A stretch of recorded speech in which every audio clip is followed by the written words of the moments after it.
I never know when inspiration is going to hit me, and maybe it's inspiration, maybe it comes sometimes from the observations. Other times, these talks come out of frustration. I think this one is one from frustration. Not frustration with life. Life is what it is. You wake up, you go to work, you pay your bills, you know, life. And I think most people, given a proper job, can handle life. Where I think we have our problems is when we have to deal with interpersonal relationships. Relationships are the bane of our existence, and they can sometimes be the thorn in our side.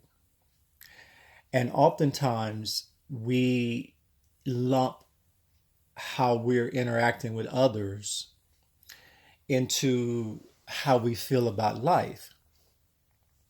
When people talk about being suicidal, when they talk about just not being able to cope, I've noticed that if you give them the bare necessities, a decent job, money in their pocket for them to buy their clothes or pay their bills on time, a lot of the problems that we equate with being like life's most difficult problems, they go away.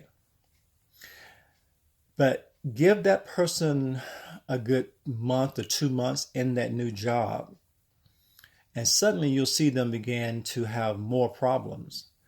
And it won't be because of their foundation, it'll be because of their relationships. The most successful people in the world live very isolated lives. They concentrate on work and they go home and they go to bed. You will find that they're not heavy drinkers. They're certainly not very outgoing or partying people. They prefer not to live in urban areas. They kind of live on the outskirts of that, often in suburban or more rural areas. And that's because they have to surround themselves with peace. Anything that interrupts that peace begins to be an enemy of that peace. And relationships are the biggest interrupter of peace. You can be successful, but you might find out that you can probably be successful quicker alone. It's when you involve other people in your journey.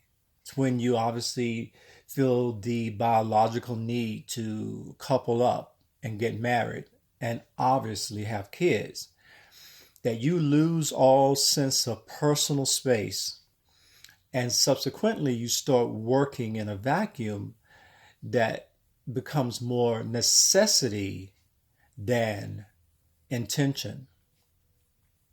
You're not choosing what you're choosing because you want to choose it. You're choosing what you're choosing because you have to choose it.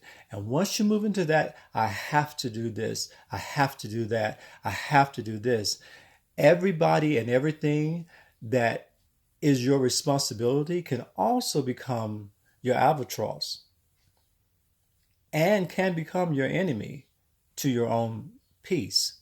Now imagine how a person who loves his life and used to love his job becomes tied down to that job and that life. And that's where the midlife crises come from. You hear people talking about them, you don't know if they're real. They are. And they come from people who have given up so much to get to a place where they thought they were going to be happy. And now they have all of this stuff that they're maintaining, all of these relationships, all of that responsibility. And they have a choice. They wake up and realize I can continue doing what I'm doing, or I can stop it all. I can eject it all and start over. And some do choose to start over.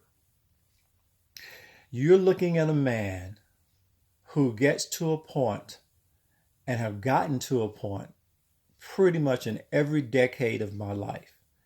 So now we're talking a good 5 different times that I've done this, and maybe a couple of times in each decade. So my expertise comes from probably doing this about 10 times, where I will leave completely organized lives behind, sometimes overnight.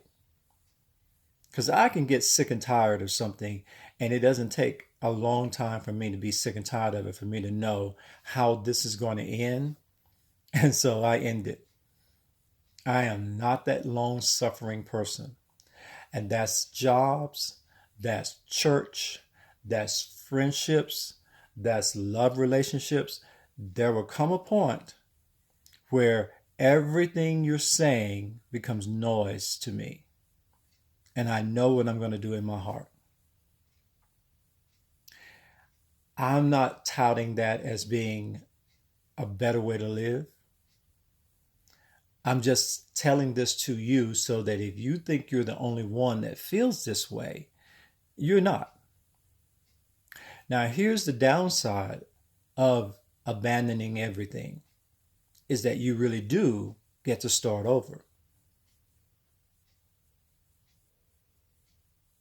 Now, think about that. Do you have it in you to move to a new city, a new state, and use none of your old contacts to start a new life? Because if you don't, you might want to deal with your integrity crisis a different way. But if you do have that integrity inside of you that you can withstand all of the vicissitudes of life that are coming, when you change your mind and decide you want to start again, then do it. But do it with your eyes wide open. It takes courage. It takes a lot of determination. I have been in Albuquerque, New Mexico now 12 years. It is second, it's the second longest place I've lived. New York City would be the next one. But I averaged about 5 years in most places, which means if I've done that some 10 plus times at, a few years here and a few years there, I've had hundreds of interpersonal relationships that I don't know where they are now. I couldn't find them if I tried. I know some people's last names, but I changed my name legally in 2008.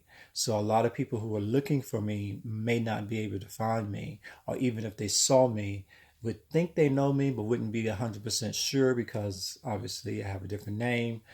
All of that makes for growing old alone a very real